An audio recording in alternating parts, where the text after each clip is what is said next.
สวัสดีครับอาจารย์ครับผม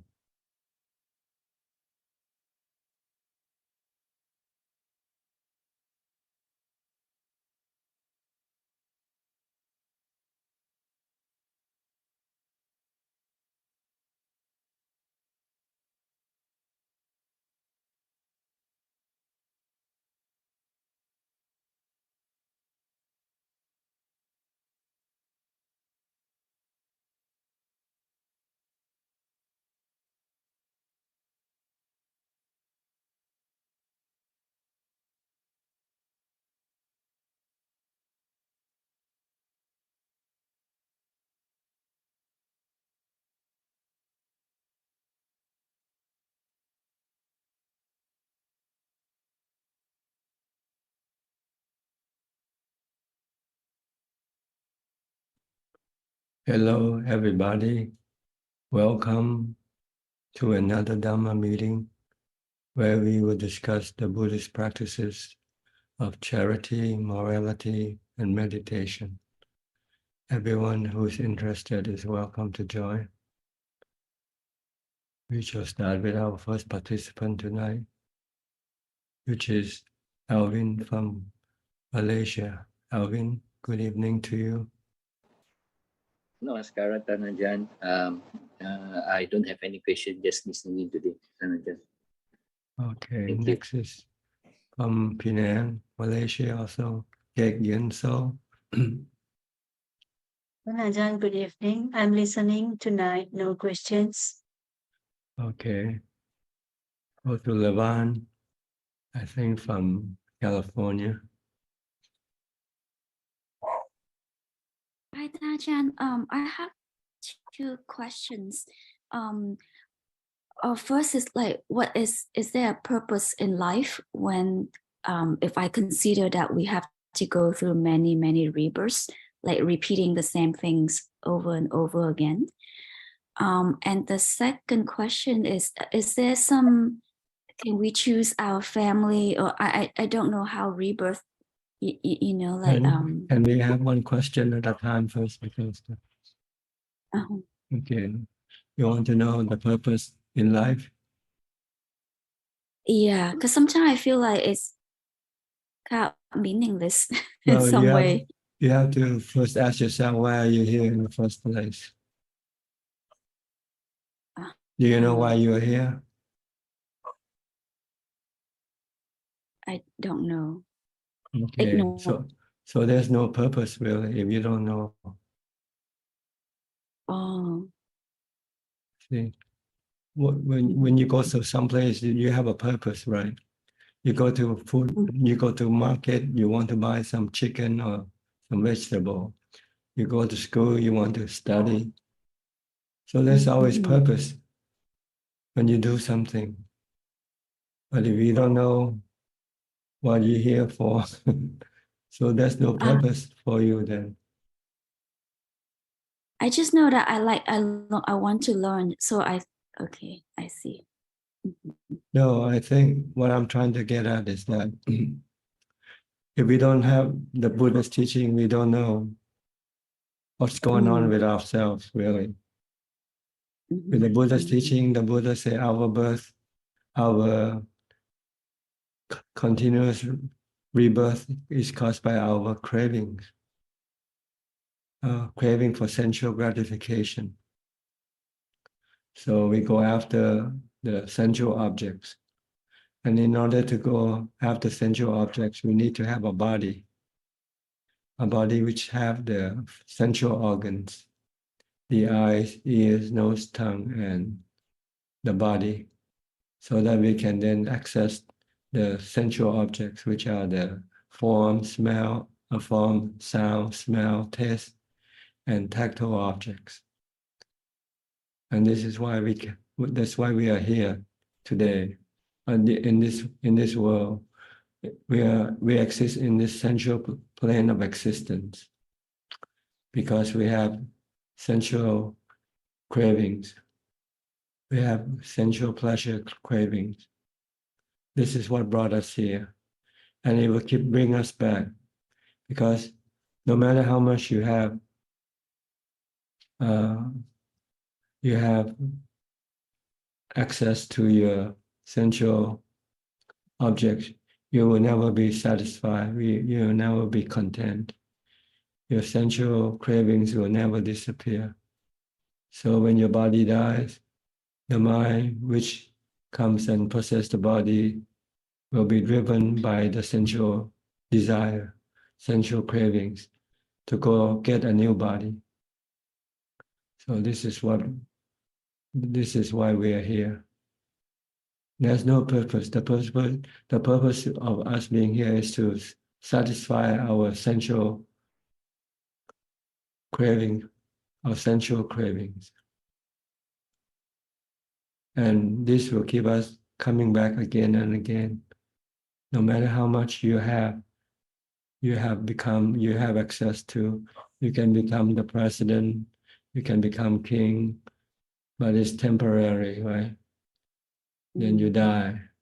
When your body dies, your desire to have more of this doesn't die with your body. So this desire push you, which is the mind, to go look for a new body. So you keep coming back again and again for endless time. You will never ever stop these rounds of rebirth until you come across the teaching of the Buddha, which tell you what caused you to have birth, have rebirth. And if you want to stop rebirth, you have to stop your sensual cravings, sensual pleasure cravings. And in order to do this, you have to practice charity, morality, and meditation. So it's up to you what purpose you want. You want to continue with going round and round in this cycle of rebirth, then you just go after what you want to have, what you want to see, what you want to hear.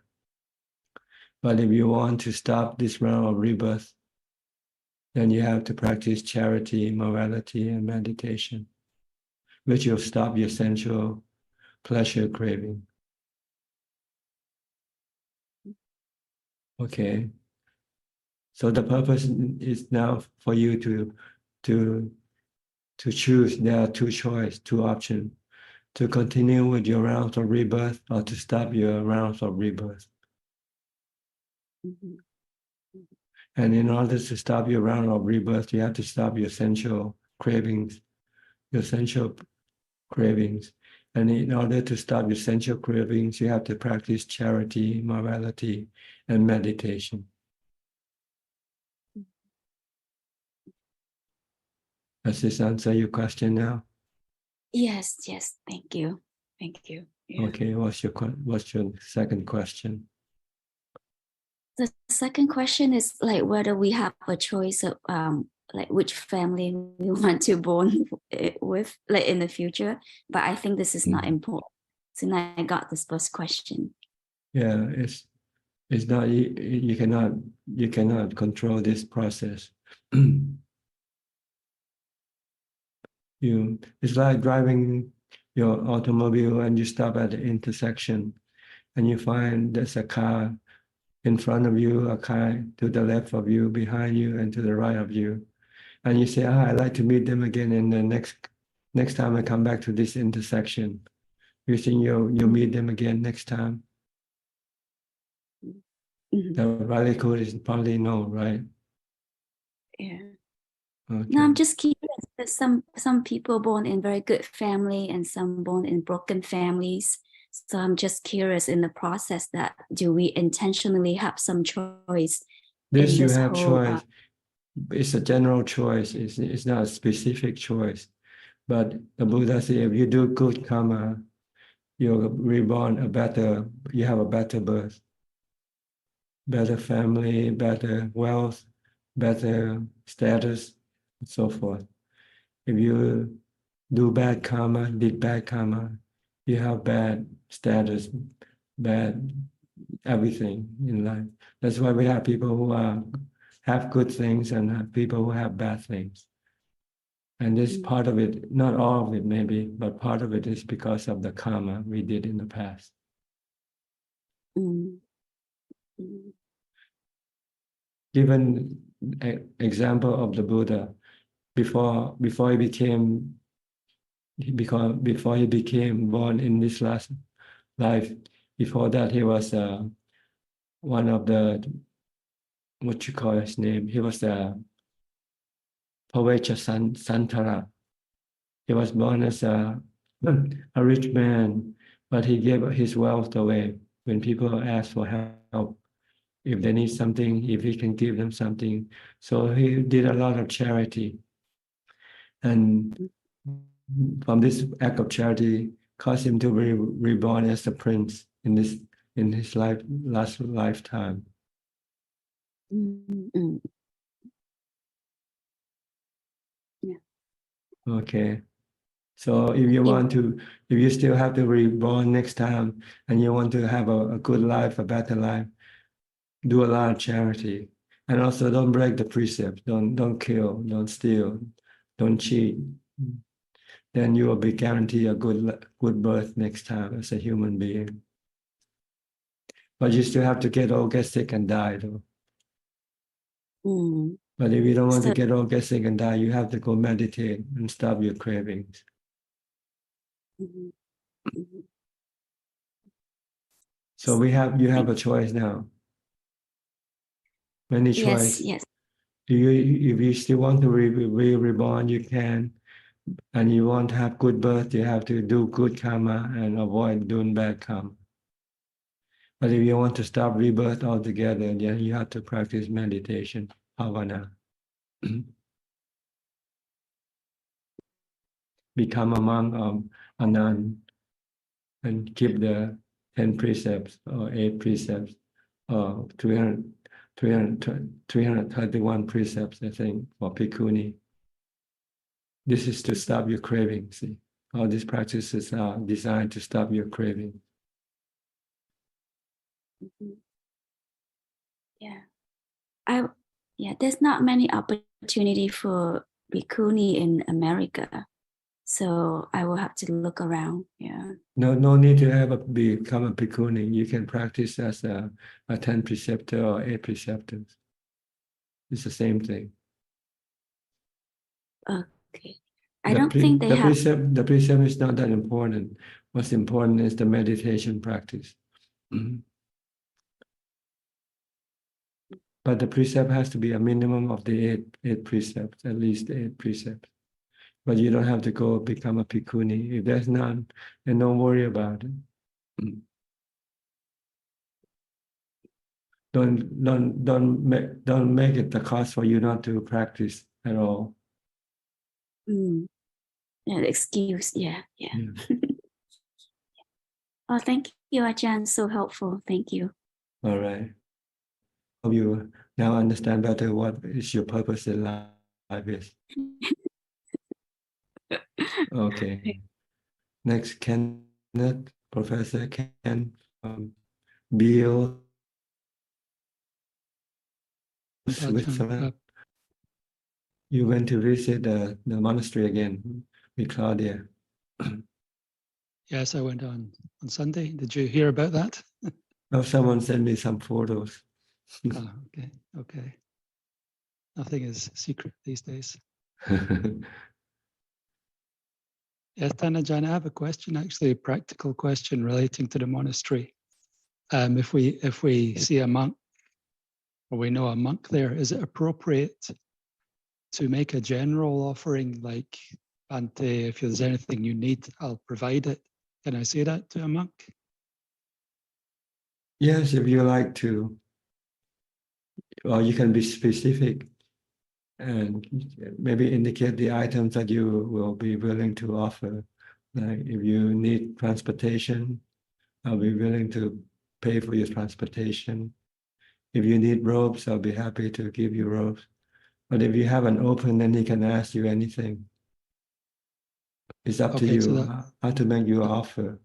And the time also, the time duration of the time.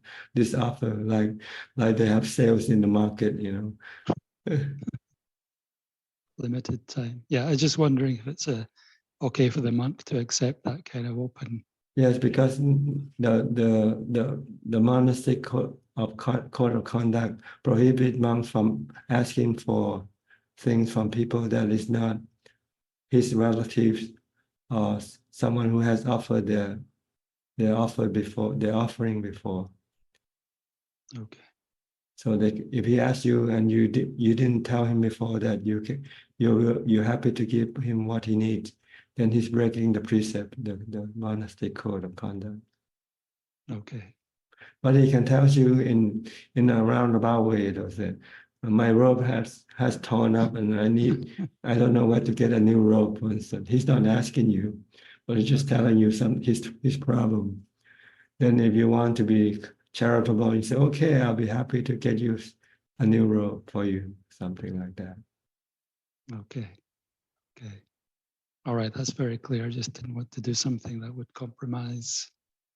No, for a layperson, sense. you can offer your help, your assistance, whatever you want to offer. You can do that. All right. All right. We Okay, have a that friend was from, I think, Mike from New York, right? You have to go to work early. So if, in case you have any question you'd like to ask, we'll go to you first tonight. thank you, Ajaan. Okay. Thank you, Thanajan. It's so nice being coming to this before work every morning on Tuesdays. I've been really enjoying hearing everyone's questions, and your insights are always very valuable to me. I guess my question today will be about my meditation. I typically, in my meditation, I will start off with kind of sending thoughts of goodwill at a certain point in my meditation to the people who have who are close to me and the people who are far and the people who have been mean to me, and then to all living beings. And then at another certain point in my meditation, I think to all the people who have died recently or who have passed away, or who in my whole life, and just to the people who have come to me and passed away. And sometimes at the end of my meditation, if it's going really well, I'll even be thinking of someone right at the end of the meditation. And I guess I was just asking from you, is that a healthy way to be meditating? I know the thoughts of goodwill are, I learned that from Dhanasaru Bhikkhu as a way to settle the mind down, to make the mind more quiet. And then this, kind of giving merit or thinking to those who have died has kind of been just a way of kind of meditating on mortality in the middle of the meditation to kind of ground me. But is that a wise thing to be undertaking during my meditation, or is that something that is distracting me from the higher purpose of my meditation? Well, if you haven't yet have any mindfulness, and when you start meditating and your mind is still quite restless and agitated, then you can think about these things to sort of reduce your agitation and restlessness. But ideally, you should try to develop mindfulness before you come to practice meditation. So during your day, whatever you do, try to be mindful and try to stop thinking as much as possible. So that when you meditate, your mind isn't agitated or restless. Then you can go right into your meditation. Whether you're using mindfulness of breathing or reciting a mantra or whichever method you use, you can go directly to it without having to go through all these rituals. It's really like a ritual in a way. Unless you find it helpful to calm your mind down, then you can do it. For me, when I first started, sometimes I couldn't watch my breath. So I recite the Four Foundation Mindfulness Sutta in English. And sometimes I recite for about half an hour until my mind feels more calm and ready to meditate, to watch the breath. Then I switch to watching the breath. All of this in meditation position. you know, instead of when you start meditating and you cannot focus on your meditation object, then maybe you have to recite something. Like for you in your case, you might want to reflect on on loving kindness. You can do that until you find your mind is more or less ready to focus on your meditation object. Then you can stop your contemplation or your reciting, and then keep focusing on your meditation object only. But when you start, if you can go right straight to your meditation object, then you don't have to do anything, because it will, by focusing on one object, it will be the one that will keep your mind calm and become still eventually. Can you pretty much get the idea? Thank you, Ajaan.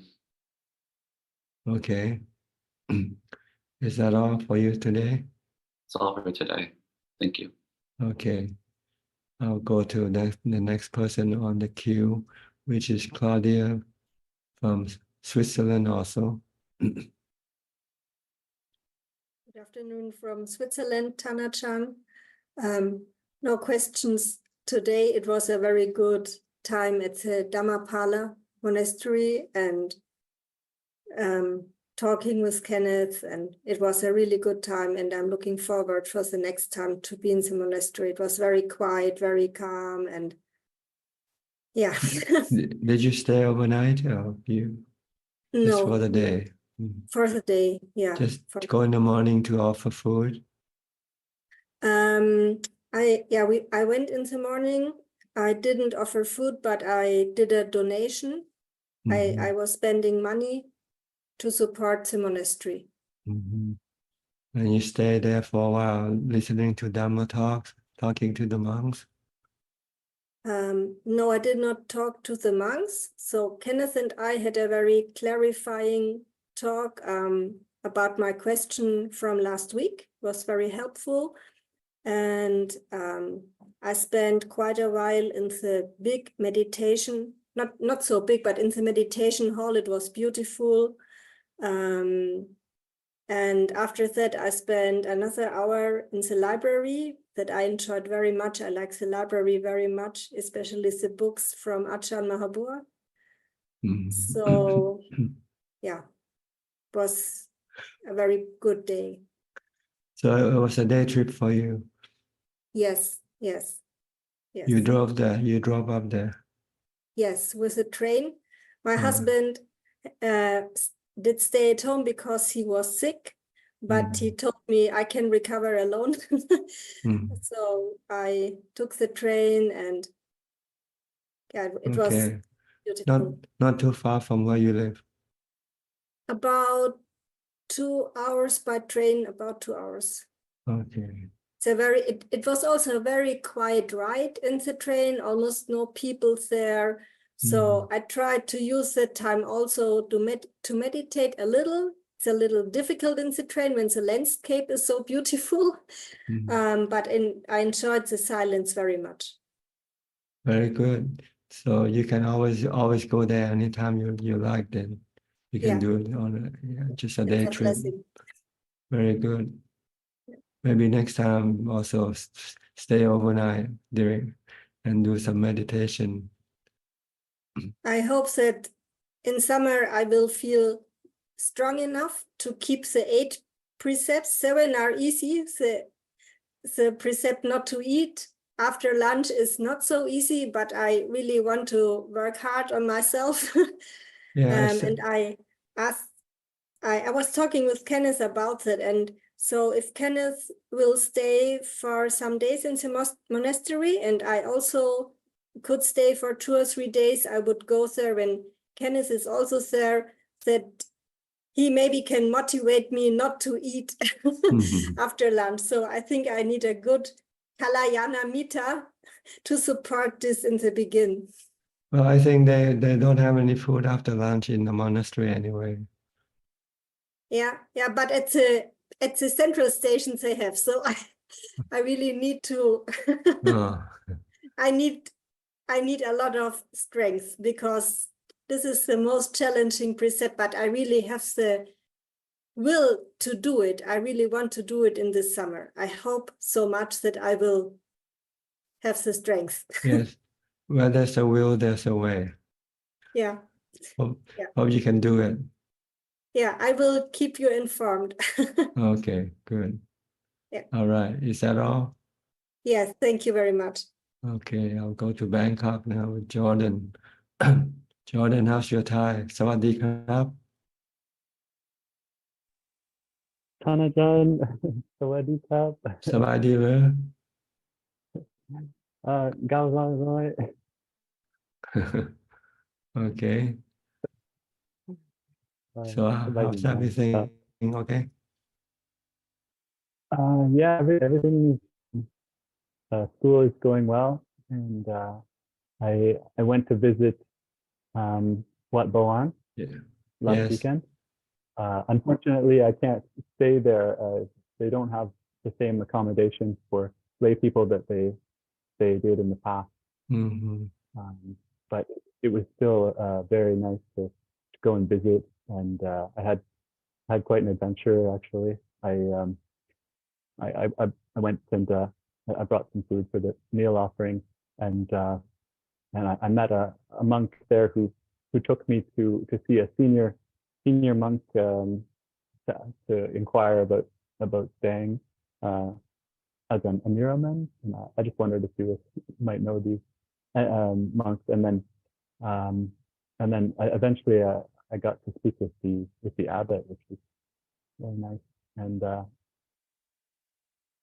so unfortunately I can't stay there, so I'll have to find an apartment. But I did get I got the contact for a couple of people who lay people and a couple monks at the monastery of Ajaan Nippon. Ajaan Nippon up in the northeast. I think in Leh, Yeah. I think. So that's one of the teachers that I was interested in going to stay with for some time after my courses are finished.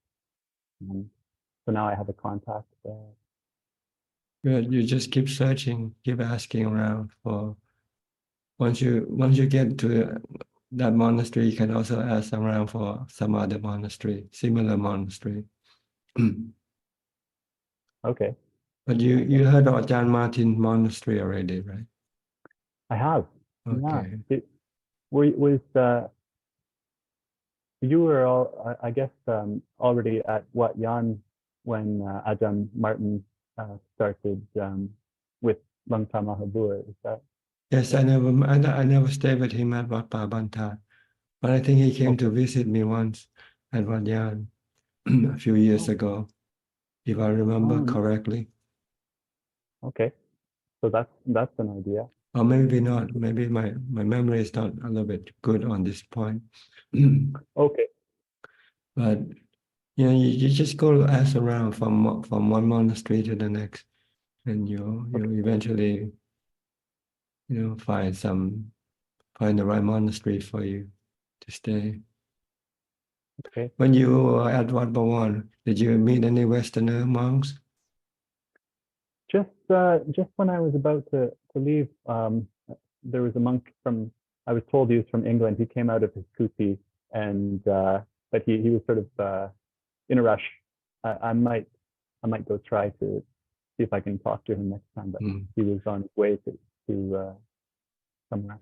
Is he an old monk? His name is John, I think. He's an old monk. Is he old or is he young? Yeah, he's old. He's older. He just sort of came out and walked by. I was spending time with Kruba Vipassi from Nepal, and this monk. I think when he first came, he came to Wat Yan, and then I recommend him to go to Wat Bhawan, and that's why I think he stayed. It seems he must be there for almost 20 years or so now. Okay. Well, I'd like to go and talk to him another time. Yeah, just you can stop that visit during the day when you're free. Okay. I think there are two monks at Ajahn Nippon's monastery that are French Canadian. Mhm. Okay. That could be they speak English, so that could be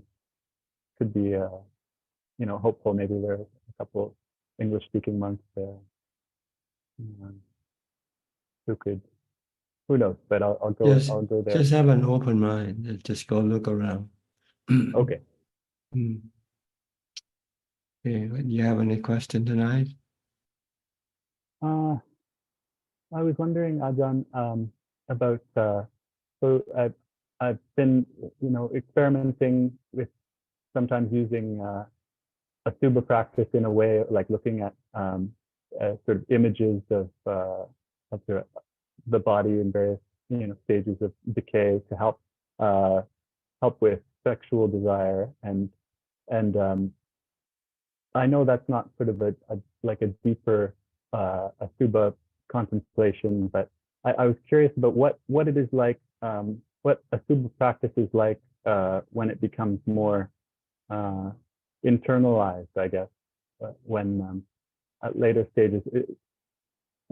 It means what is you have sort of installed it in your mind. So anytime you need for it to come up, you can call it up right away. So like if you see somebody good looking and you start to have sexual attraction toward them, then you should recall your Asupa images up. If you can do that, then you can stop your sexual attraction at that point right away. But if you forget, you forget your super images, then you can be driven by your sexual attraction toward that person. Right. So the goal is to see these super images as much as possible until it stay in the back of your mind all the time. So whenever you need it, you can bring it up right away. As soon as you know you have sexual attraction, you have to bring this up right away to stop your sexual attraction. That's a really preventative medicine. I think you gave me advice in the past, and I need to work on looking at those Asuba images more often, maybe 3 or 4 times per day to help them be sort of more ingrained.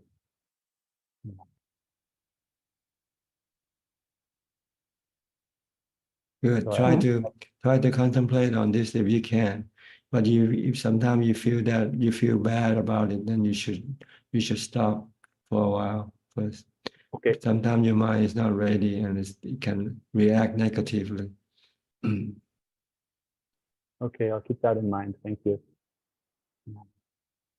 Okay. Anything else? I just I wanted to just relate when I went to Wat Boan, how in the main entrance when you come through, there's a really large golden Buddha statue with statues of some venerable Ajahns in front of the Buddha there, and they're all covered in gold leaf, And I was looking at them, and I really got a sense that it just struck me how the Dhamma of the Buddha is the same as the Dhamma of the Sangha. It felt good to realize that. And is that true that it's the same Dhamma, is it not? But the Buddha, Dhamma, and Sangha are one and the same thing. See? They all talk about liberation from suffering or Nibbana.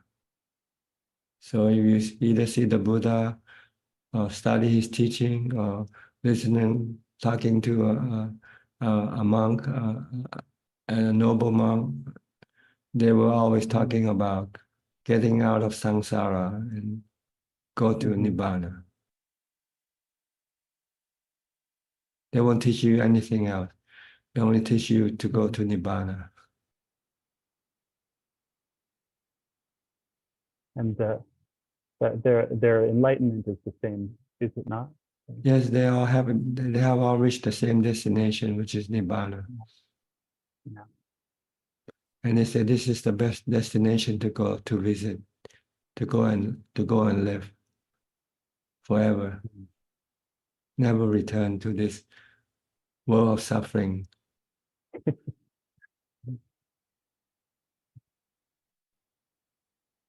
The Okay. goal. Okay.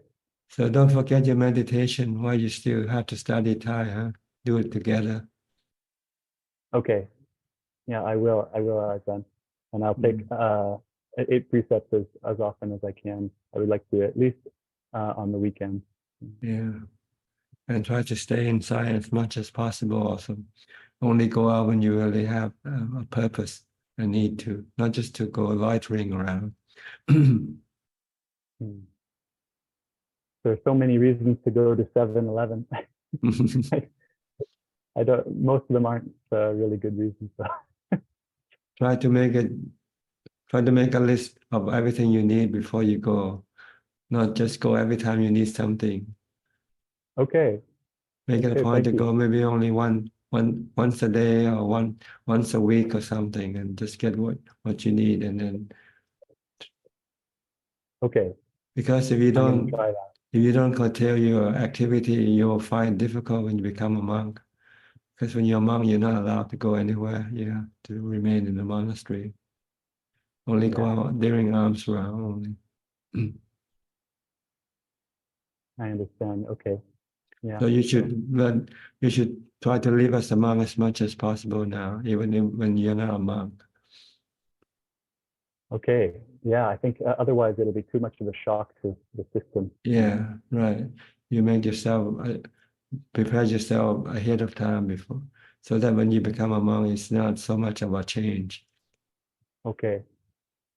Last week I was able to keep the 8 precepts for the whole week, so I want to do that more often. As much as I can. Good. Do as much as possible. Okay. All right. Okay. Yeah. Thank you very much, Tan again.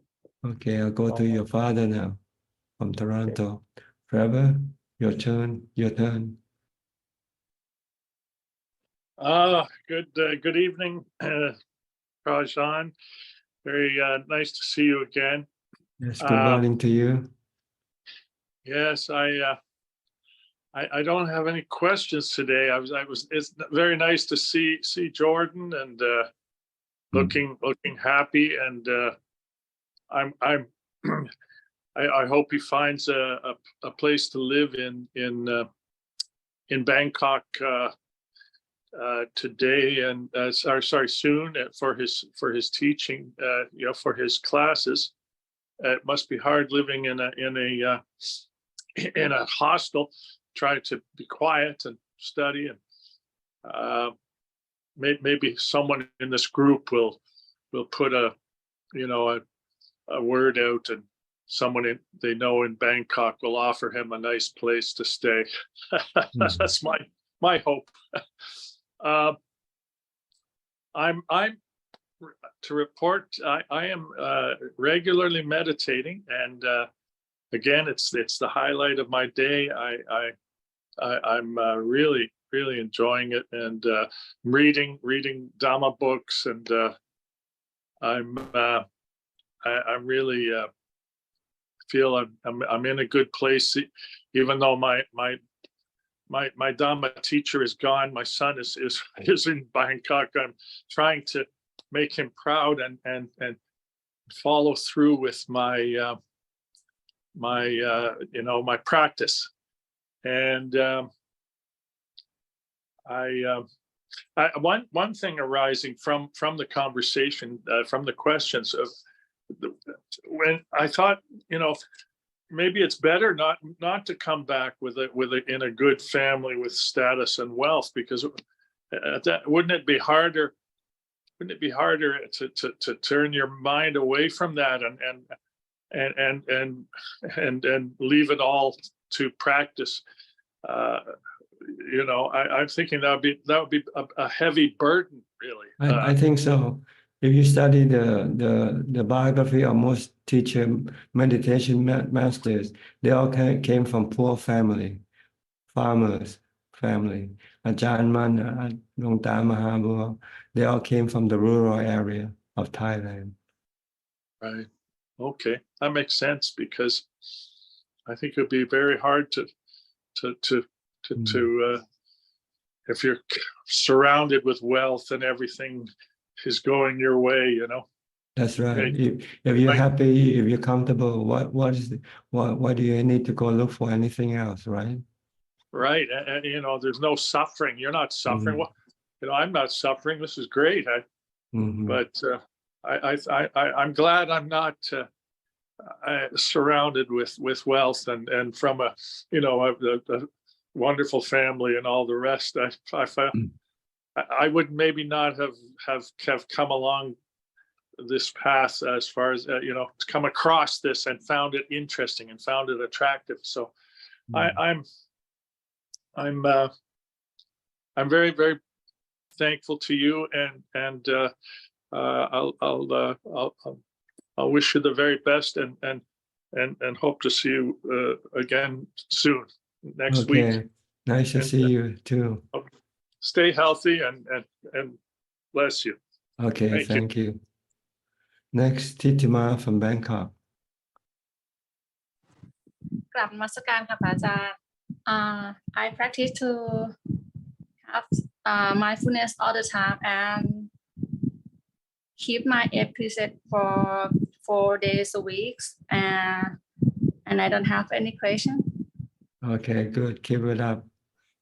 Thank you. All right, go to Penang. Christine Koe.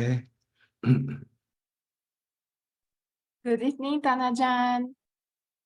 I have no question. I come in to pay respect to Tanajan. Have you gone back to the monastery yet? Not yet. No, Why not? What I stopped you from going? Kilesa, Oh, your defilement. Huh? Chinese New Year, greed, hatred, and delusions. Mhm. Okay. Every time I come to see Tanajan, I feel like you have to practice. You have to practice. It's like knocking my head out. Ring the bell. Okay, you have to continue practice. I love to come to pay respect to Tanajan. Yeah. Also, after I tell you, then you should go. Yes. Last time when one of the master Long Po from Thailand, he used to bring us to graveyard to overnight meditation since every 1st of Lunar. Now Long Po went back to Thailand, so my 8 precept also gone for the Chinese New Year. Okay. Yeah. So I come here like pay respect to Tanajan and reminds myself I have to keep on practice again. Now Chinese New Year I only practice one thing, dana, ang pao only. Okay. I hope your 8 precept come back soon. Yes, sir. Thank you, sir. Good. Okay. Go to Kuala Lumpur, Malaysia. Philip. Ajaan. I have a question tonight. I was reading through the Theravada ordination process, and after a there are questions that the ordinator will ask the person who wants to become a monk. There are, I think, probably about 10 or 15 questions like that.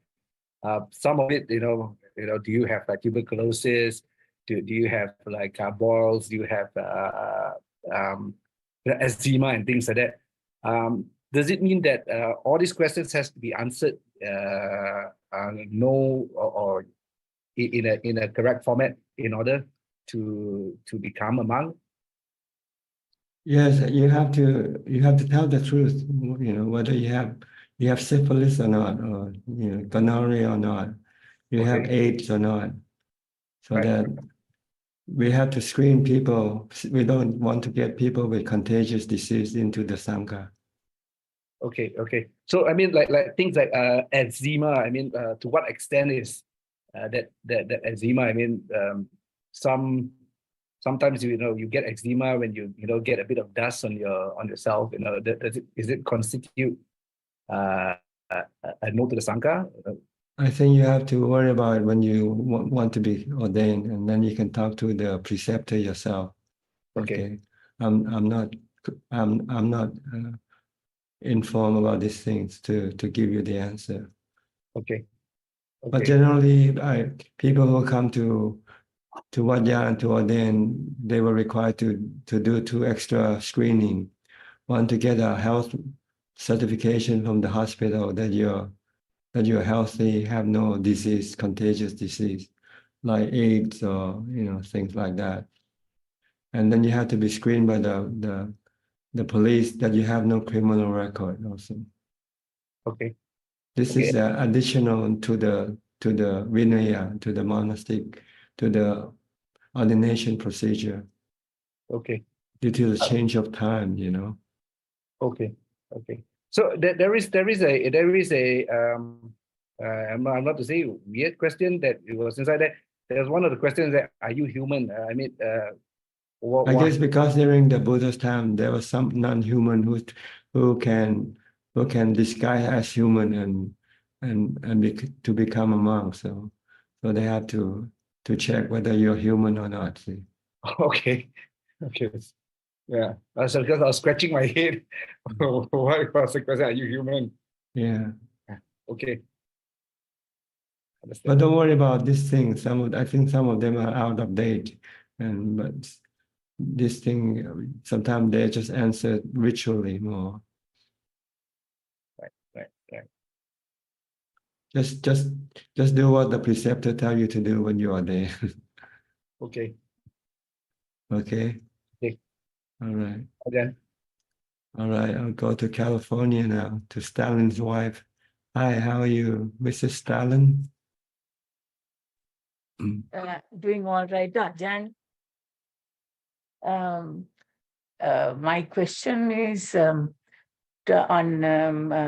contemplation.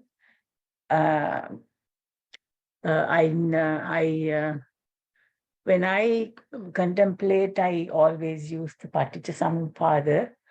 And now when we go through that process until the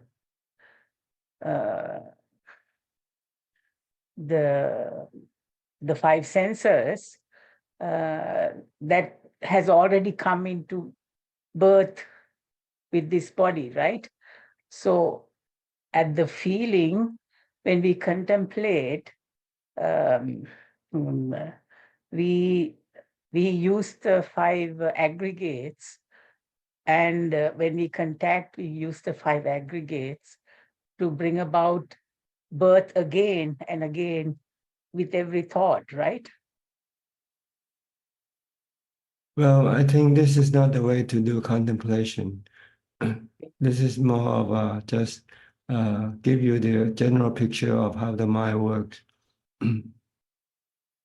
Okay. Or how the defilement works. All right. What you want to do is contemplate on the nature of the body, the feeling, and the mind in the 4th Satipatthana Sutta. Right. So at the feeling, when we contemplate on the feeling, when we don't react, then our feeling is neutral. So then we don't create any karma then. You should not react to your feelings. That's the goal. Good feeling, bad feeling, or neutral feeling. Just let them come and go, and do not react to them with attraction or repulsion. Right. So every time you don't react or Just merely react. know. When you see something and gives you good feeling, don't react with the desire to get that thing. See? Oh, okay. Or when you hear something that you don't like, don't react with anger, for instance. Right. Just leave it, everything.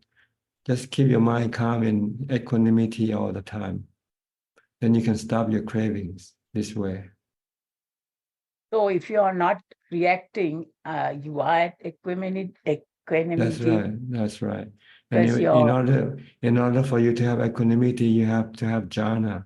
You have to practice meditation to get into jhana. Yeah. Then you can leave everything alone. You can leave the body alone. If the body should get old, let it get old. If the body should get sick, let it get sick. If the body should die, let it die. Right. Because this is the way the body works. You cannot change it. It's impermanent, right? It keeps changing. It's gonna get old, get sick, and die. It's anatta. It's something that you cannot control or stop. Anatta means nature, no person. It's the work of nature. Okay. So I have learned to let go, and I have noticed that by doing that, I reduce the tanha. That's right. You will prevent your tanha from arising. Right, right. If you accept the truth, if you accept the truth of the body as being anicca, dukkha, anatta. Yeah, I have noticed that if I don't react, then I see that I don't get involved in whatever that I don't like or what I like. So in that way, I have learned to be peaceful. That's right. So I'm doing the right thing, right? That's right. But sometimes if you have to react with compassion or loving kindness or with rationality. Right, right. So it's important to develop the loving kindness and Yes, compassion. the Brahma Vihara. Viharas. If you find reacting can be problematic, then you just use equanimity. Just remain non-reacting. Non-reactive. Okay. So I have to still improve on my meditation and contemplate everything as being anicca, dukkha, anatta.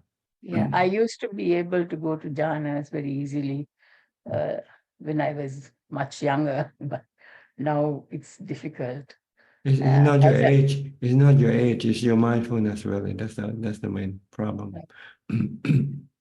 Because I used to always be mindful. When I used to even drop the children in school, I used to be in the car contemplating on the breath, and I could do that for a long time. But now it's difficult more. But I'm trying very hard to keep on practicing the same way. I used to keep to the 8 precepts also once in a while, and devote the whole day meditating and doing all that, but I have gone back, so I had to start doing it again. Go back to the 8 precepts again. Come back to the 8 precepts and mindfulness. These are the important practices that will give you the jhana that you need. Right. Thank you. All Thank you right. very much. You're welcome. How is Stalin? Is he okay? Yeah, I think he's coming. Right. Okay.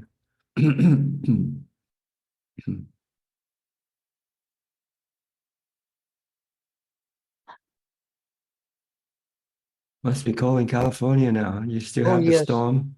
Oh, yes, it is. It's quite cold, 49 degrees Fahrenheit. And also, but during daytime, sometimes it is hot. And it's terrible weather. And believe it or not, it rained for 4 days continuously, which But is no, quite no flooding for you, though. no flooding here, but down there, San Jose, that area, and down in San Bernardino, that area, there I was see. a lot of flooding. Tana, Ajaan, I wanted to ask you a question, but regarding the Vinaya, now among there's a Parajika Kamma, so he's thrown out of the order. Can he immediately again get into the order? No, he cannot return now. Once he break the four parachika, he's no longer welcome back into the Sangha. That's what I thought, because because a certain monk says that he tried to take the example of that in the sutta, the other monk who left the order 6 times and the 7th time came in and becomes an arahant. But I don't think that monk left the order not because of what he had done, but because he couldn't continue as a person. That's Sorry, right. yes. That's right. So therefore, Parajikama, once it is done, you're finished. There's no more entering into the order. You're not welcome back into the order. You are not welcome back. Because the livelihood of you being a good monk is almost non-existent. Exactly. That's what I thought. And another question, Tanajan.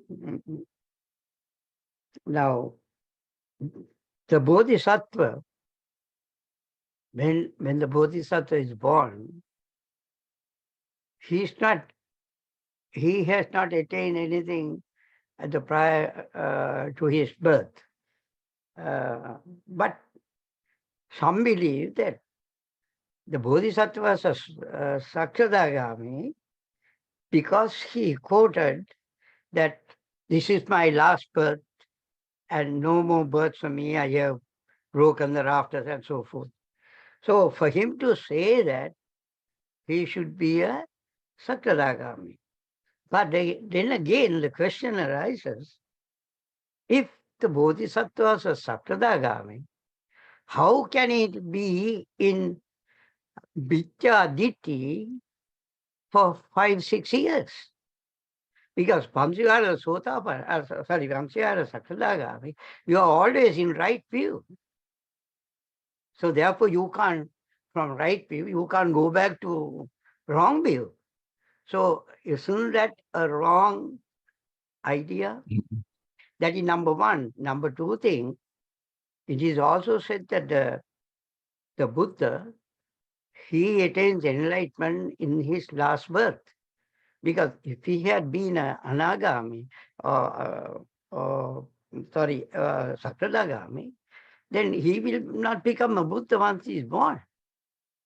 So am I correct in that the Bodhisattva has always has to be a non-enlightened person? That's right. That's right. The Buddha, when he became a monk, he wasn't enlightened. That's right. And because in the sutras also he says, when I was not yet enlightened, in the sutras it starts like that. So therefore this understanding of this belief that he was a Sakshadagami is all wrong. I debated this with another monk. That's why I asked for confirmation. I asked you that. Then that's about it. Other than that, Okay. As far as it's better to stop debating and try to do your own practice. It doesn't do you any good. It was really not a debate, but it was a thing that I just said, but it can't be so, because once you become a Sakshadagami, it is an irreversible thing. You go forward, you don't go backwards. So that's all that I talked about. Then another question. There in the meditation, there is this some try to say when you meditate, sometimes you will get this, this, what you call they refer to as the nimitta. They refer to it as a nimitta. In fact, maybe they are referring to sometimes you get this vision of a bright light and so forth. And they keep on developing the nimitta, make it bigger and bigger and bigger and bigger. But I don't think that is the crux of the idea behind the meditation. Not to build that nimitta, but to look at it in terms of the anicca dukkha anatta aspect of it. Am I right in that? That's right. Just look at it in terms of anicca, anatta. Okay. They come and go. Don't worry about them. They are Don't just pay attention to them. exactly. So those are the three questions that I wanted to clear it from him. Another thing, Ajaan, can you remember when I met you for the first time, you gave me a book. Okay, it's called the last birth, last life. Last words, yes. Yeah. And unfortunately, there is no English translation of this book anymore. No, there's none. It's just There's nothing. a collection of all the enlightened monks that the Ajahn Mahabu mentioned. Yeah, and unfortunately, there is no English translation here, and it's so difficult. And I was, can you tell me the name of Ajahn Chan Lian, he's still alive. He's in Udon Thani. I met him. We were fortunate enough to meet him. And Ajahn Luampo Lee of Ajahn Mahabuba's disciple. Yes. Luampo Lee. Then Ajahn Nanan, Ajahn Tan, Ajahn Piak, and Luampo Lee Chitadamu. We were fortunate to meet that 7, including you, 7 of those great teachers. So at that time, and I just wanted to. Yeah, that's me. Huh? How old were you at this time? Oh, I don't know, 20 years ago, maybe about 50, Yeah, 40 something or 50.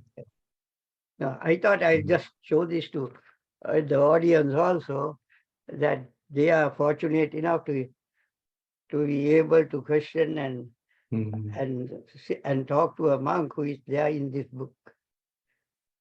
Okay, good. Thank you for your demonstration.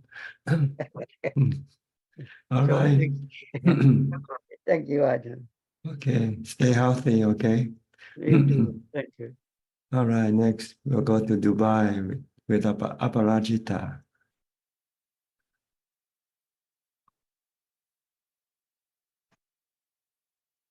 Good evening, Ajahn. Good evening to you. I have no questions. I just wanted to also pay my respects and be in the meeting. I saw your brother came in early on, and I know he's out of the room. I don't see him anymore. No, he's there. I see him. He's there. Maybe Yes. on the next page. Okay. Yes, he's there. Okay. All right. Good to see you. Keep Good. on meditating. Yes. Okay, we'll go to New Zealand with Anura and Ramya. Have you started your journey yet? Namaskaram again. So we are leaving tonight. Tonight, huh? Yeah, So, very tonight looking forward. You mean later this morning? Today is Wednesday for us. So I see. we are leaving tonight. Wednesday night. Wednesday night, yeah. Okay. We would arrive in Bangkok Thursday afternoon. You have to join the group from Singapore first, right? From Perth. From Perth. So we will meet at Singapore, yes. Yeah. So we are so fortunate to see and pay respect to you, Tangajan. So yeah, we will come to your monastery on See you Saturday afternoon. Yeah, this time. Okay. Yes. All right. So so lucky, no question, Tanaja. So our respect to you. Thank you. Yeah. Have a safe journey. Yeah. And Tangajan, so is it possible for us to get the English Dhamma books? Yes. Ajahn Mahabu's biography. That If you come, you have to. It's not in my kuti. I don't have them. But maybe I'll ask the assistant if they have some in English book. I think there might be some. I'm not sure. Oh, yeah. Okay. Yeah. But if you want, there are more of them in the dining hall. Yeah. So you might have to walk over from my place to the dining hall, which is about maybe 200 meters away. Yes. Yeah. We got most of the other your books last time when we visited the Chion Sala. Chion, yes. Yeah. And also Kunjo kindly sent us some books. So yeah, really grateful for all the support. Thank you, Tangajan. Yeah. See, you can walk to the dining hall from where I stay. And it's in the corner behind the counter. There's some English books you can just pick up as you like. Yeah. Okay. Okay. Thank you, Tangajan. All right. See you. See you then. Okay, Kok Seng from Singapore. Greeting Prajan, respects to you. Prajan, just 2 questions. The first one, when I'm doing preparation for lunch for my family, I noticed that now I'm able to, when I'm wipe the kitchen tabletop, I'm able to avoid the ants. So this reminds me that what you had mentioned earlier, to be mindful so that I don't kill the ants when I'm wiping the table. And when I reflect on the first precept of refraining from killing, so what the Buddha is trying to teach us is that this training rule of refraining from killing is we have to perfect it, especially for those little creatures like insects, all these things. We will have to perfect it slowly, because insects, they are very small and is very deep. And compare with members like human beings or animals, is more difficult to make sure that we do not kill them. So we have to be very, very mindful so that we do not kill the insects and not breaking the first precepts. Yes, it forces you to be more mindful. It's not good to kill any being, whether small or big, because every being wants to stay alive. No one wants to be killed. So you kill them, you're hurting them. Okay. My second question, Praja, is that I noticed that after my lunch and after I have washed the dishes, and then I will sit down on the sofa, and then I will just turn on the YouTube and watch for about 1 hour. So just and it is a way of I so-called relaxing after cooking and washing, which may be a bit tiring. So just want to check, Ajahn, so by watching some of the YouTube videos, is this considered as an act of indulging in sensual pleasures? It depends on what you watch. If you watch Dhammatalk, it's not. If you watch entertainment, then you are indulging in sensual pleasure. Okay. So watch Dhammatalk, watch the Dhamma video. It gives you knowledge. It makes you smarter, makes you more intelligent. Okay. Okay. That's right. Thank you, Praja. Go to Celia next from Peru. Celia, how's everything in Peru? Okay, peaceful and calm. Good evening, Prajan. Can you hear me? Yes. Okay. Yes, things are fine. It's really hot, not so much as in Thailand, like 10 degrees less, but for us it's extremely hot. It's the hottest that there is in our summer. So yeah, people don't feel very good. But apart from that, things are relatively stable. I don't watch lots of news actually, because things have been so political and unstable in the last years, and it was really not good for my mind. So I just got almost all of the news. So yeah, only when there's something very big, my friends tell me so that I don't know. But otherwise, yeah. Politics is the same everywhere. There's always fighting. Yes, it's amazing. But I've always been very much into politics when I was little. So since I was 10 years old until now, many decades afterward, it's the same things and the same discussions, exactly the same thing, only repeating Never and end. repeating. Yeah, you can never Yeah. solve any problem. Yeah, there's nothing to do there. Yeah. Well, Prajan, I had actually some questions for today. My first question is about offerings to the Buddha. I understand that when you make offerings of candles, of flowers, of incense to a monastery, that helps to keep the place alive, and it can be a help to other people who want to worship. No? So that I understand. And of course, giving requisites to the Sangha, I think it's extremely wholesome. That I also understand. But what happens when you offer food or requisites to the image of the Buddha, no? Like to a shrine? Sometimes in some groups or cultures think that you gain a lot of merit by doing this in itself. So my question is, did the Buddha ever said that it was very wholesome and it created a lot of merit to give requisites to his image?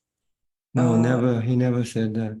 He never even encouraged people to make image of himself. He said that I am not the image that you create. I am the Dhamma. If you want to know me, study my Dhamma teaching. Yeah, that makes sense. But there are lots of images of the Buddha everywhere, no? That's Like in the because monastery. it became a tradition, but it's all out of misunderstanding. They didn't know that the Buddha actually didn't encourage anybody to create any image of the Buddha. He said, if you want to worship me, follow my practice following my teaching. See, there are two types of paying homage to the Buddha: by giving by incense and candles, or support the monastery. This is one way.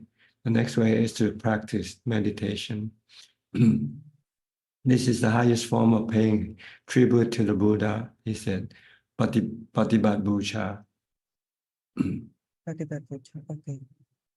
So practice dana, sila, and pavana.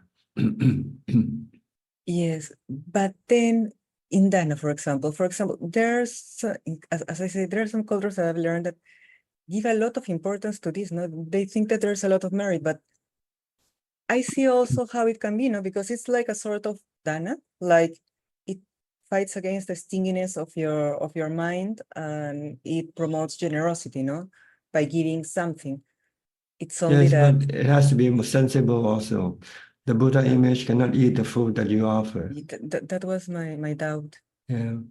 So if you want to pay tribute to the Buddha image, then you use scent of flowers, candles, and incense. That's all you need. Okay. But if you want to, you can give the food to the poor instead of giving to the Buddha image. Then this is way more sensible. Yes, that's what I thought. No, they needed more. The Buddha is not, and anyway, the food is going to go to to someone who needs it finally. That's No? right. You have to be sensible. You know, wisdom is sensibility, common sense. Okay, good. Many thanks, Parajan. I have also another question about karma. So I understand that if somebody doesn't like me and treats me bad, that can be because of my karma, or that can be because of their karma, no? That I understand it. maybe I did something wrong to this person in our lives, and I'm just have to endure the fruits of my actions. But Yes, what happens Paul. when, yes, Go what ahead. happens when it's a group of people that are treating you really harshly, no? Mhm. That is a little bit more difficult for me to understand, because especially when you don't know these people, no? Like, I wouldn't say out of nowhere, but yeah, there are no sensible reason that I can understand for this. That's also like karma, when it's a group of people or groups of people, when they just don't treat you nicely. Well, see, karma is not only the cause that people hate you or dislike you. Yeah. Karma is one of the factors. Like maybe in your past life you did something wrong, or you were enemies before. So when you meet With all again, these people. no, I don't mean. I'm just giving you an example of Okay. the effect of karma that can cause people to dislike you. Maybe not all. If lots of people dislike you, maybe because it's because of their own prejudices. So this is different from karma. Okay. Maybe because they don't like your race, your whatever. You know, people Yes. like your religion. Sometimes they dislike you because of your religion, and this is not karma. It's just their prejudices. Okay, so I shouldn't see everything like karma, no? Not everything. You have But it's my to. karma how I react to that. If you meet another person and he or she dislikes you, then it's probably your bad karma. You had bad Yes. karma with them. Then you try to use loving kindness to deal with them, if you can. If you cannot, then just use equanimity. Do not react, no? Yeah, just let it be. Even if they're gonna hurt you, and if you cannot escape from being hurt, then just let them hurt you. Maybe this will then stop them from hating you or trying to hurt you again. Once they have What done what was, they want to do, then once they're happy, they're satisfied, then they'll stop coming after you. and if they continue And coming after me, I it continue. means your karma hasn't been repaid. Okay, that makes sense. Yes. Okay, yes, I can work with that. Even an arahant has to die because of his karma. The venerable Mokkhalana, I think he got killed, even though he had psychic power and he could use it to prevent him from being killed. But he said he couldn't stop the bad karma from coming after him anyway. Only Very way strong for the fact. bad karma to expire is to let it take its course. Okay. Okay, I can work with that. All Okay. right. Many thanks. One more question. It's about what you said in the last week about Kalyanamitas. You mentioned that it was good to be always secluded and that your only Kalyanamitas are your teachers. No? Okay with that. But That's what your. happened? Yes. Go ahead. But what happens when sometimes I see people online or I talk to people and they have these amazing spiritual qualities? Like I just see them and they have this calm demeanor, and just seeing them makes my mind calm. Or very generous people that just give and give without a second thought, no? Or expecting anything in return. Or that just have a lot of metta, they radiate a lot of metta. So I think this is quite inspiring to be around these people or just to see these people. Should we not consider this, it doesn't matter the name, but people that are good for your practice, and that maybe you should go a little bit out of your seclusion and to the external world just to get a little bit, I wouldn't say involved, but at least to be around and create these good spiritual qualities for yourself? Or it's Well, always good to prioritize seclusion? it depends on the level of your practice. If you're not yet ready to be in seclusion, then you might have to meet people and do something to release some of the stress that you might have. But if you can manage to practice and alone and not deal with anybody, then that's better. So it's up to you. Okay. But if one is more advanced, then it would be better to be secluded then, That's right. as I understand it. Yeah, if you find that if you enjoy seclusion, then that you don't need to have anybody to be your friend, because friend can be a problem also. Yes, yes. Because yeah, you see the good part, no, but definitely sooner or later there will always comes things that just get into your mind and or maybe because they're good and it makes you feel bad when you don't see yes. them. Yes, sometimes yes, or they just You become are not so attached to interested them. in coming. Exactly, Yeah, yeah. you become attached to them. Yes, yes, That's yes. can be a problem also. See, Yes, I so see that. if you want to become enlightened, it's best way is to be alone. Like the Buddha, he had the 5 ascetics following him all the time while he was trying to become enlightened. Then one day they left him all alone. Then he found it much more, He easy finally for got him to enlightened. practice, and he won't have to worry about them anymore. Interesting. I should remember that also. Yeah. Okay, many thanks. It was only that, Prajan. Okay. Take much care. Thank you very much. Okay, you're welcome. Next, Alfredo from Sao Paulo. Ubeka, equanimity. Hi, Bante. Salud. Oh, How are you? good. I tattoo your name in my sangha. Mhm. I have a Buddha in my leg. Yes, I Okay. meditation, but I practice meditation. Not Good. many friends, not many Mhm. words. More calm life. That's right. If you're happy alone, then you don't need to have any friends. Yes. But okay. but it doesn't mean that you are antisocial though. If you have to meet people, you should always be nice to them. Yes, at night I like to be dancing. No. You still have sensual pleasure. Enjoy Yes, sensual yes, yes. pleasure. Yes, a little, but it's good. Okay.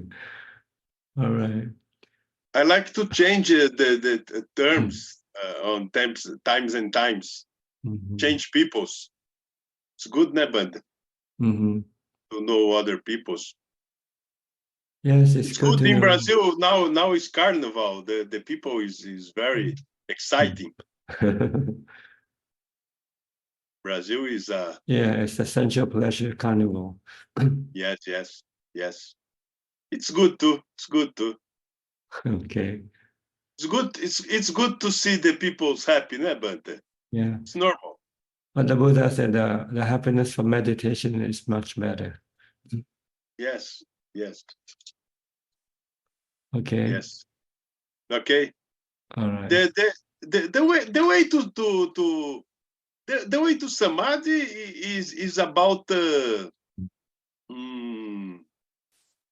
if you think is a karma, but is more karma than past lives.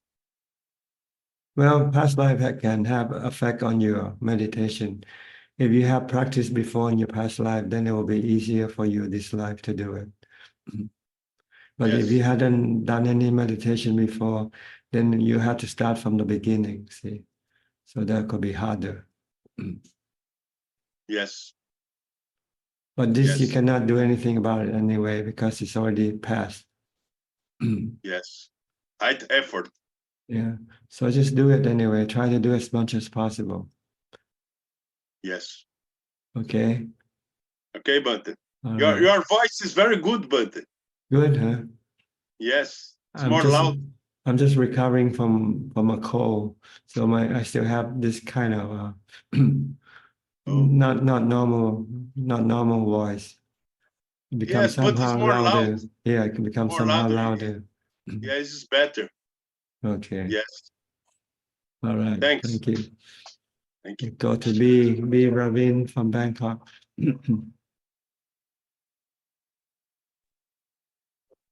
Hi, good evening, Prajan. I hope you recover soon from your cold. Thank you.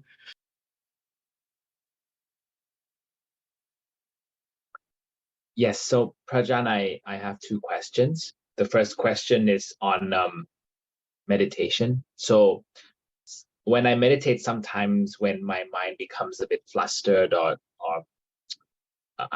not still, I try to use metta to calm the mind. Is this considered a good method to calm the mind? I find that it relaxes my mind and makes me kind of let go of everything. Well, if it works for you, that's fine. You can do it. Is metta considered an object of meditation in addition to the breath? It can be, but not as good as the breath. It doesn't get you into full concentration. Oh. I don't think it will get into you to the fourth jhana. I might get you to the first jhana, maybe. Oh, I see. So the breath is the best way. That's right. Or the mantra Bhutto Bhutto.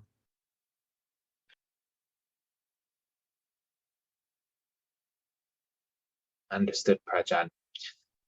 Then my second question is just regarding the seventh precept. I noticed that it's slightly different for Samanera and for 8 precept practice. Is this? I noticed that there was one section on entertainment and one section on dressing up and using perfume. So what are the difference between the two? Well, the 7 precepts is actually the 2 precepts together. Oh. If you keep the 8 precept, then they'll separate these 2. And then you have, and then you add another one is not to carry any money, not to possess any money. But as a lay person, you cannot do this. So they cut off the 10 precept, which is possessing money, and then combine the 9 with the 7 with the 6 or something, combine them together. And then you only come up with just 8 precepts instead of 9 precepts. Somehow maybe they like that number 8 and that number 9. So actually you're keeping 9 precepts when you're keeping the 8 precepts. Oh. But they combine 2 together, so it becomes 8. But it's actually 9 precepts. See, the 10 precept, which is the possession of money, is for monks or novices. They don't need to have money, and money can be harmful to them because they can use them to serve the purpose of the defilement. So it's better not to have money for monks or novices.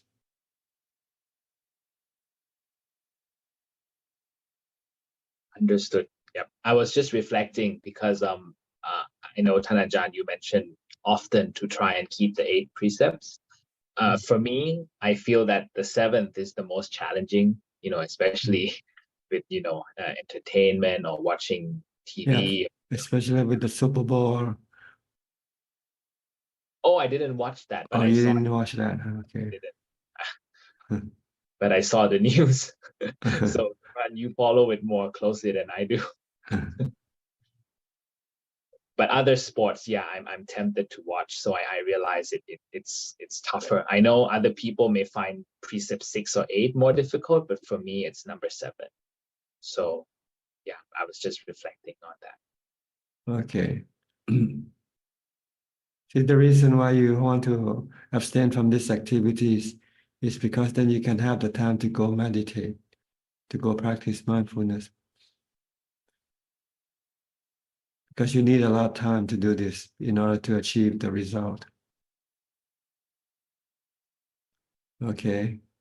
So it's considered a distraction from meditation. That's right. They are distraction or obstruction. It's one of the five hindrance, sensual pleasures. Enjoyment of essential pleasure. It keeps you away from meditating. Yes. And is that also why when we take the 8 precepts, the 3rd changes from no sexual misconduct to no sexual activity? That's right. Then instead of sleeping with your friend, your partner, then you should go meditate instead.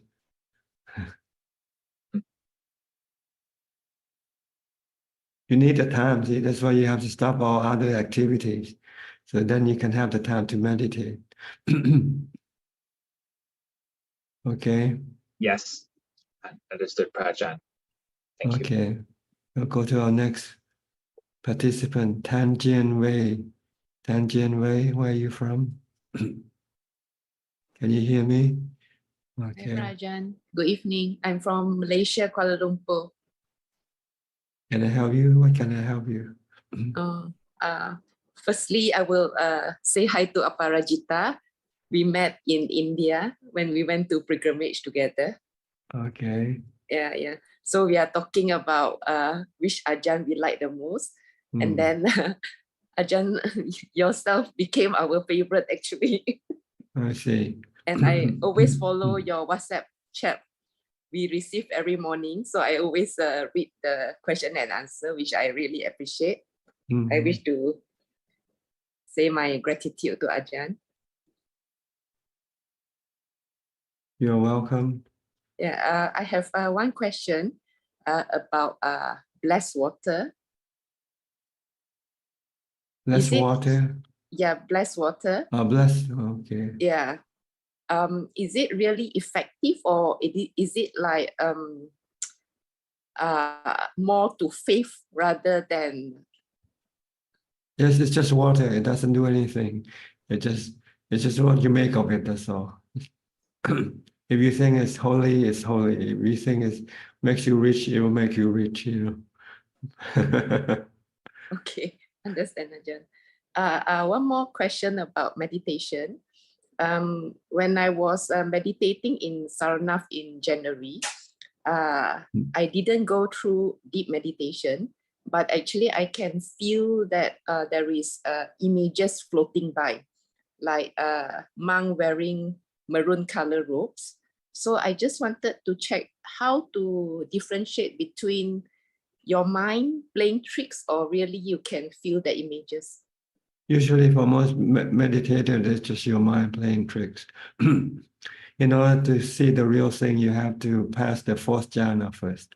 You have to get into Upachara Samadhi, which you have to go through the fourth jhana before you get there. So most of the time, I think it's just the mind just creating these images because you're not mindful enough. See? If you're mindful, watching your breath or reciting the mantra, then these images will not arise. Okay. Is that all? Yeah, that's all. Thank you. All right.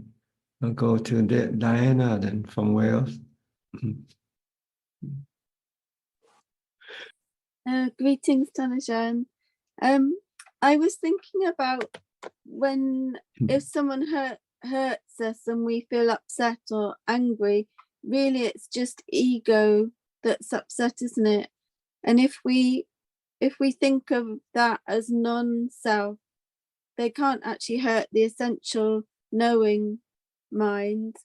They can only hurt, it's just the perception by the body. That's right. You're actually not hurting anybody. The body is just a four element. The mind is a knowing element. So if you hurt, then it's your delusion that it is being hurt by the concept of a self in yourself, in your knowing element. So you have to get rid of this self concept and say you're not a self. You're just a knowing element. You're just known. Someone who can know, who can think, but there's no someone behind this thinking or knowing. I should say something that can know and something that can think. Yes, it's interesting. These feelings we get are so powerful, aren't they? They overwhelm us, but that's our lack of equanimity. Mm-hmm. Yes, once you have equanimity, you can control your knowing element from reacting with a self. They were just reacting with knowing instead of reacting with the self. Mm. Mm. See, when you have equanimity, you stop your delusion from working. You stop your love, hate, fear, and delusion from working. Mm. And if we do feel really strong emotions, is it using mantra probably is the best way to go, is it? That's right. Because sometimes watching the breath is not strong enough. Using the mantra can be more effective. Like when you're in pain or if your body in pain, and your mind keep wanting to get rid of the pain and creating more stress for you, then you should try to recite Bhutto, Bhutto, Bhutto, Bhutto to stop your mind from creating this desire to get rid of the pain. Mm. Mm. Thank you. It's Okay. helpful. Thank you. All right. You've been practicing. I try. I'm not doing as well as I would like, but I do try. Every day I listen to Dharma and usually sit, but only for a few minutes, a few times a day. I could do better, I think. Yes, but from your question, it seems like you seem to understand what's going on. The Dharma, I find the Dharma talks, and I was reading. You recommended that app, Ati, the Access to Insight. Yes, yes. Yes, I've been reading on there as well, and it is helpful. Mm-hmm. It's a just very good source for the Theravada Buddhism. Yeah, and it's the challenge is to put it into practice, isn't it? That's right. First you study, now you know what to do, then you have to apply it in your practice. Yeah. Get mindfulness and jhana, then everything will go smoothly after that. I keep trying. I will try to do better. Okay. Just keep trying. One day you'll get there. Okay. I'll go to Indonesia with Intan. Hi, Intan. When is your trip to Wat Yan? On Friday. On Friday. Tuesday I go to Thailand. So I stay one night in hotel in Pattaya. Friday I go to Wat Yan. This coming Friday. Okay. Yes. I'll see you then. Any question?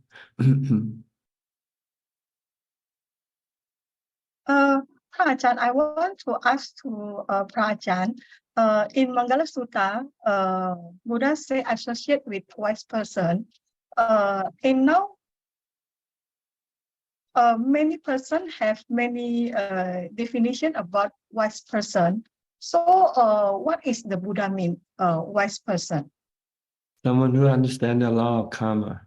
Someone who knows the Four Noble Truths and the three characteristics of existence.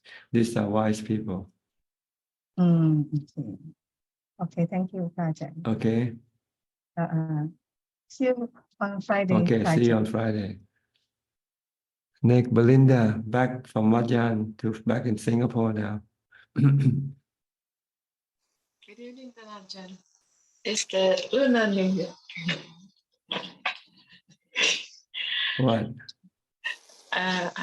It's the Lunar New Year. Oh, Lunar New Year. Okay. So, one is real, one is not real. Not real. This year is the year of the tiger, right? This year is the year of dragon. A dragon. Okay. Dragon. Dragon. So Okay. one is a real orange, one is not a real orange. Okay. But both are illusion, you see. One is, I can see it changing. One is the fake one. It doesn't seem to change, but it's still no substance. So I wish Ajaan good health. Thank you. Thank you. Yeah, hope you recover soon. Okay. I didn't have much time to meditate at Wat Yan as I was about to start meditating, and it was time for me to pack up. Mhm. And then this coming Thursday, there will be online retreat with Ajaan Anand. So I'm thinking Okay. if next time, if I can drop by Wat Machan, then I come over to Wat Yan. Okay, good. Yes. Just find the right temple for you. If what Mapjan is good for you, just stay there. Don't need to come to Wat Yan. It's not important. What's important is what is good for you. But I'm planning to go up to the North Malaysia part, a temple that I've been there before. I think the setting is probably suitable for myself, where I could I'm quite familiar with the place. That was 10 years ago when I was there. So hopefully then I can minimize interactions but the Bantes, they are different. The teachers there are different. But Ajaan, I feel it's important at this stage. I need teachers who are able to guide the defilement, especially when it comes up. Yes. If you cannot do it yourself, then you need someone to help you. But to find a suitable teacher is not easy.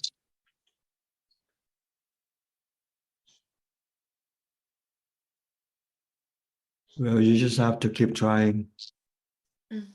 Okay? Okay. All right. I'll go to quickly now because we're almost out of time. We'll go to Sui Check next from Vancouver. Greetings, Ajahn. Greetings, Ajahn. Yeah, no, no question. Just okay. Thank you, Ajahn. You can talk a little bit if you like. We have 20 minutes or so. But I'm just happy to see my friend Debbie. Ajahn, Debbie's here. I see. Yeah. Okay. She looks different again. Before, when I last saw her, she had no hair. Now she's back with her I'll hair grow a on. little bit. Yeah. Okay, you have no question? No, I just want to hear. I want to hear if Debbie has a question. Okay, I'll go to Debbie then. Okay. All right. Hi, Debbie. How's you? Wow, you haven't seen you or heard from you for a while. Namaskaran, Ajahn. I'm well, thank you. Can you hear me? Yes, perfectly. Okay. Yes, I was just spending 5 weeks at a Buddhist monastery in Ontario, Tisarana.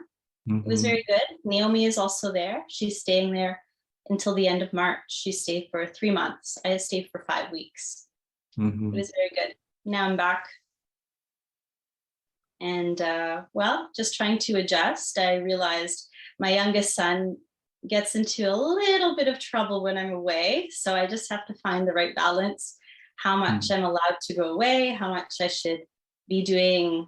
I call it Jesse meditation because his name is Jesse. So it's like, okay, I'm going to do Jesse meditation, give him so much attention and make sure he does everything. But eventually I know he has to, take care of himself, but he's still only 11 years old. So I know I have to help him.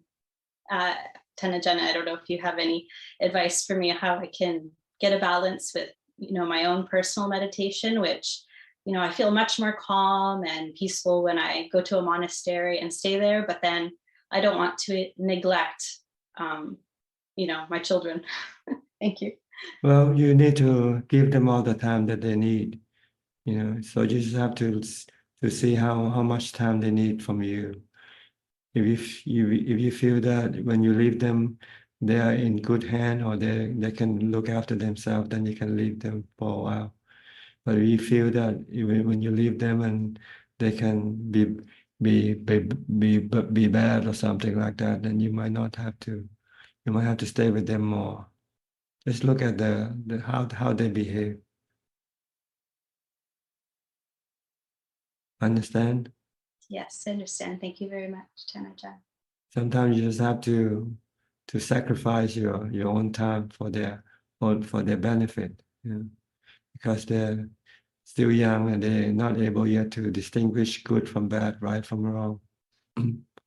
So it's your job to teach them to distinguish good from bad, right from wrong, and then you can maybe leave them for a while to see how they do alone without you. If they seem to be doing okay, then maybe you can leave them longer or something like that. But now your priority is to teach them and look after them until they can look after themselves. Or else you'll be neglecting your duty as a mother.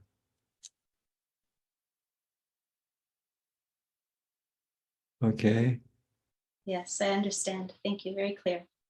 In the meantime, if you cannot leave them, then just have to meditate at home whenever you can, or practice mindfulness, or practice the Brahma Vihara. When you're living with people, you have to practice, metta, karuna, mudita, and ubekha.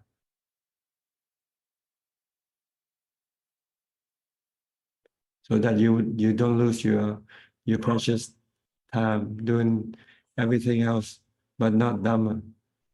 So you have to change maybe from not as much meditation to do more mindfulness and do more loving kindness, compassion, and sympathetic joy and equanimity.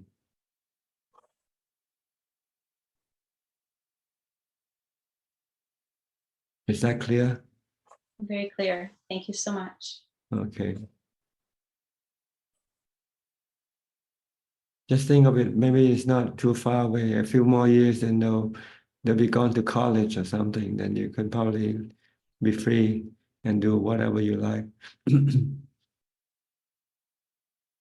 But now it's your karma. You're paying the consequence of your karma. The consequence of your sensual pleasure cravings. Yes. But don't be mad or be angry under your situation. You just have to accept your fate and try to make the best out of it. You can always be happy under any situation if you just let go of your cravings and accept the status of the situation that you are in. Okay? Yes. Thank you so much. All right. Good to see you. I hope you have a strong mind and able to cope with everything that you have to cope with. Thank you so much. All right. I'll go to Gary now. Gary from Singapore. Gary also spent 1 week here at Ajaan a couple of weeks ago. Good evening, Ajaan.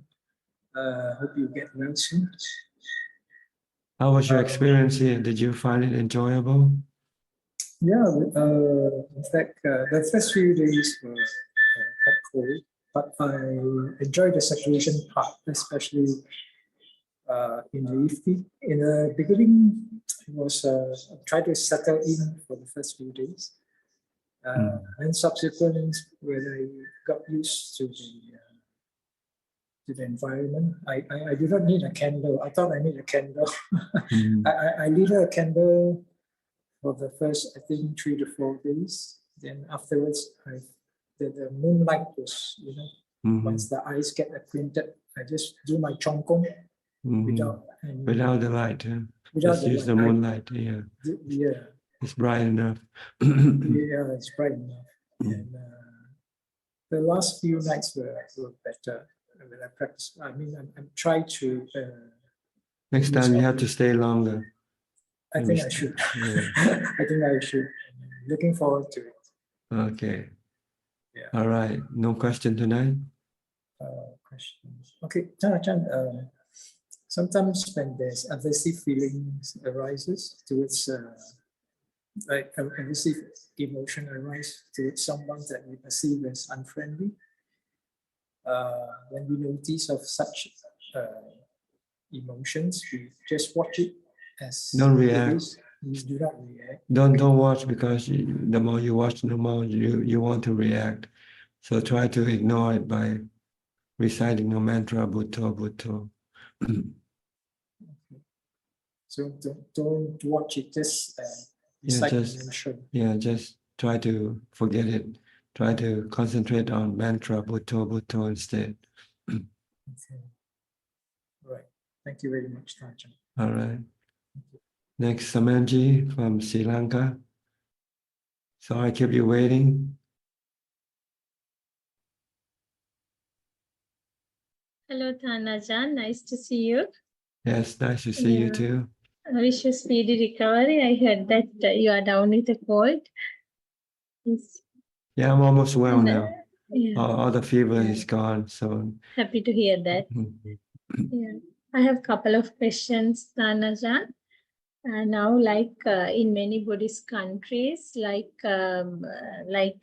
a bhikkhu order, but no bhikkhuni order. Like why aren't like there are so many women who are interested in Buddhism and who follow the path of the Buddha, but there's no bhikkhuni order as such. Why is that, and why aren't so many people are interested in it? well, I think because people is more attracted to the status than the practice. Because being a bhikkhuni seem to be more respectable than being a 8 preceptor or 10 preceptors. But they forget that the point is not being a bhikkhuni or being an 8 preceptor. The point is to be able to practice the Noble Eightfold Path. And what I mean is there's no bhikkhuni order, there are bhikkhus but no bhikkhunis as such in countries like Sri Lanka. I don't know how it's in countries like Thailand, but in Sri Lanka we don't get bhikkhunis, only monks, actually, not nuns. That's what I meant. Yeah. That's right. In Thailand, it's the same way. We have the same Theravada tradition. And as far as Theravada tradition is concerned, bhikkhuni has disappeared 1,000 years ago. So you cannot just reestablish it by yourself. Okay, what can we do to revive that bhikkhuni order? You cannot, but you can practice as a 8 or 10 preceptor and become enlightened. And then you can still be a teacher. Like Mechi Gal, we have one of this Thai lady who keep the 8 or 10 precept, I think. And she became enlightened because she studied with Ajahn Man and Ajahn Mahabua. Okay. Yeah. So it's not whether you are a bhikkhuni or not, or a mechi or 10 or 8 preceptors. It's what's the more important is, can you practice meditation and develop wisdom and allow you to become enlightened? That's more important. Okay. And also, Ajahn, I have one more question. Actually, I have 3 more questions. Is it okay if I ask? Yeah, go ahead. Yeah. Go ahead. Yeah, now when it comes to animals, actually we know that they can't do anything on their own they can't do any meritorious deed or anything like we do this, and we don't know what sort of life they will get in their next birth. Actually, their next birth is kind of uncertain.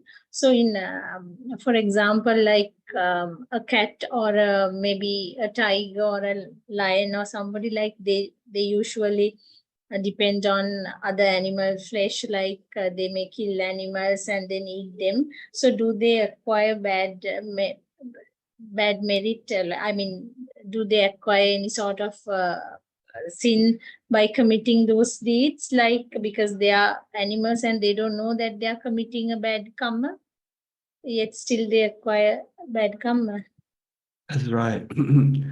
That's right. When they're human and they break the precept, they don't know that they're doing bad karma either.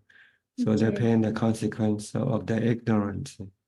Okay. Is there any way, for domestic animals like cats or dogs, is there any way that we could help them to get a better birth by not letting them kill animals, or is there any way that we could help them to? That's right. You help them by feeding them so they don't have to go kill for their food. See?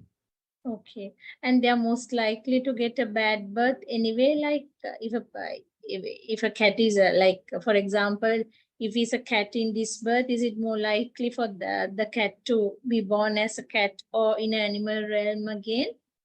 If the bad karma hasn't yet expired, he might to reborn maybe as an animal that doesn't need to kill, like buffalo or elephant or deer.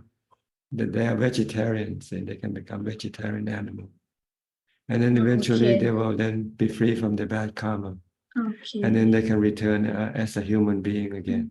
So it's better to be born as a vegetarian animal than a carnivore. Okay, yeah, that's nice, yeah. And also like this is something I have read actually, like in psychology, like brain, they talk about the connection between brain and mind. Actually, they say that you have to have a healthy brain to have a healthy mind.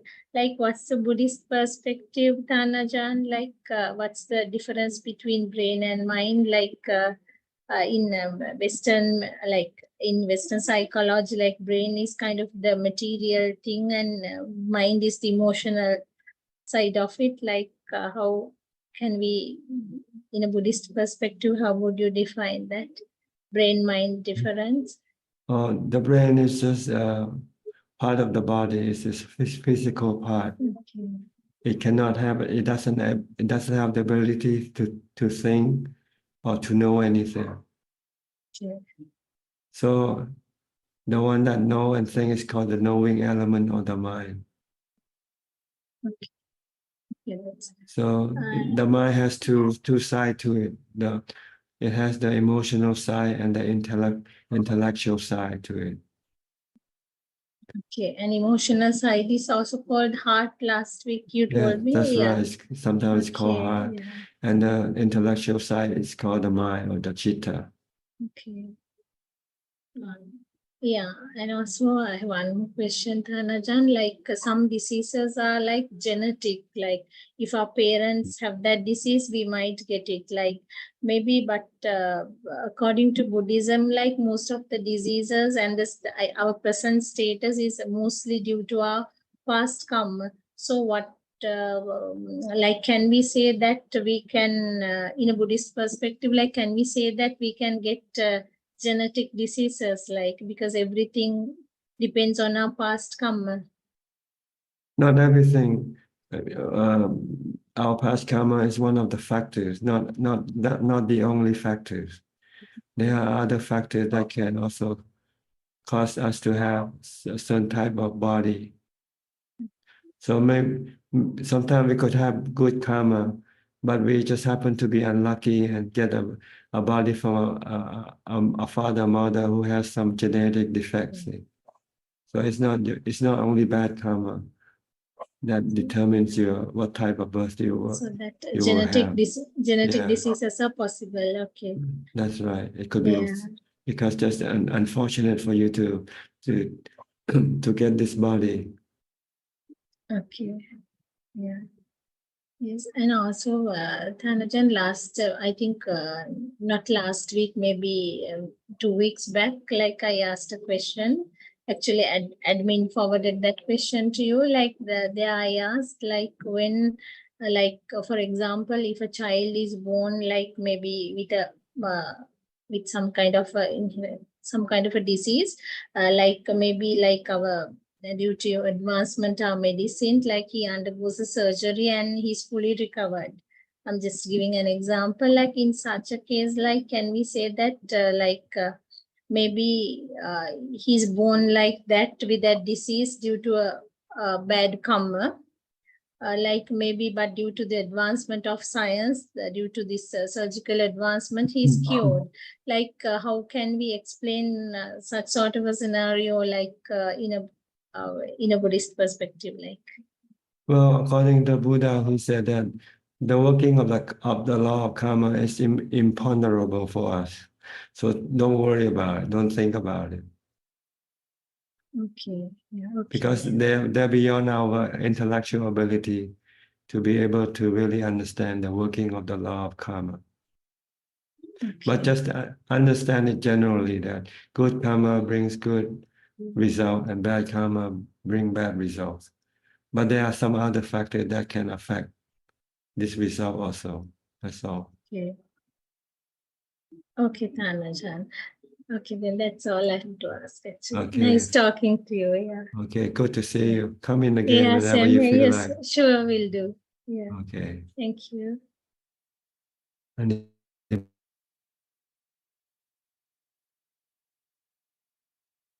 Anybody else? And Okay, I so hope that you are well. Hope you recover soon.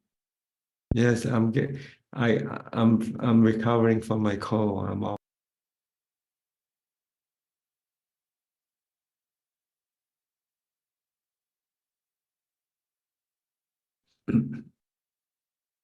Mm.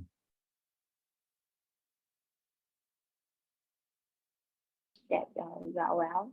And then I don't have a particular question tonight. Okay. Then I have to go to other people's question because we're almost running out of time, okay? Thank you. I think I go to Kunjuk now. Kunjuk, we have any questions? Namaskaran, Ka. We have 8 questions this evening. The first 3 questions are from the assistant Gmail. The first question is from Amar from Australia. Question 1. Recently, I heard one of Long Ta's Western disciples teach that Long Ta never talked about jhana. Instead of focusing on jhana, one has to practice to become a sotapanna. I am a bit confused now. Can Ajahn please clarify this point? Well, I'm sorry, I cannot comment on other people's teaching. So I think you have to ask that person yourself. What does he mean? Question 2 is from Chandy from Toronto. I have been progressing with daily meditation sittings. It is very difficult to sit up and meditate when I have a fever and cold. The coughs keep disturbing the focus, and it is very hard to focus on breath when there is a respiratory illness. Can you please advise how to keep up the practice while being sick? Well, you have to understand that the body doesn't meditate. See, the one who meditates is the mind.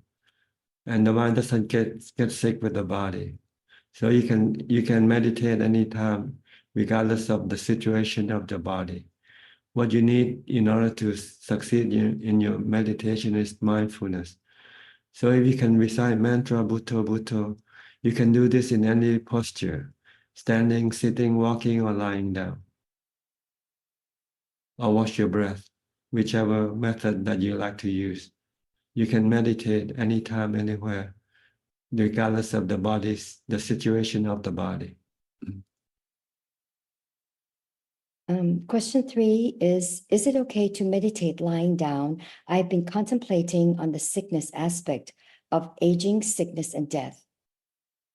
Well, contemplating is not the method of meditation to calm the mind. That's more for wisdom part, which if you can do that, you can also do it. The goal is to be able to let go of your attachment to your body and accept the truth of aging, sickness, and death, and try not to resist it. If you can accept it, then your mind can become peaceful and calm. The next 5 questions are from Facebook. The first question is from Chi Chin Chuan. Dear Ajahn, how do we know if our meditation practice is on the correct way? If your mind becomes calmer and calmer. The next question is from Terry Shi. Dear Ajahn Suchart, can and would someone with gastritis be allowed to go forth? And is it fine for such individual to practice fasting while in seclusion? It depends on your body situation.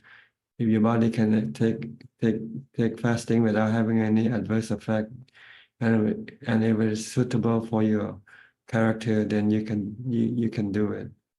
So you have to figure out first whether your body can take it or not, and whether your mind can also take it or not.